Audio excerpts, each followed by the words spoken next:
बाज की उम्र 70 साल होती है, लेकिन 40 साल की उम्र में उसके सामने एक बहुत बड़ा चैलेंज आता है।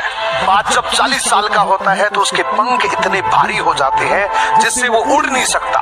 उसके पंजों के नाखून इतने बढ़ जाते हैं जिससे वो शिकार को पकड़ नहीं सकता। उसकी चोंच भी आगे से मुड़ जाती है जिससे वो किसी शिकार को खा नहीं सकता। अब यहाँ पर बाज के पास सिर्फ ये दो ही विकल्प होते हैं, या तो वो भूख से तड़प तड़प के मर जाए या फिर वो अपने आप को चेंज कर ले।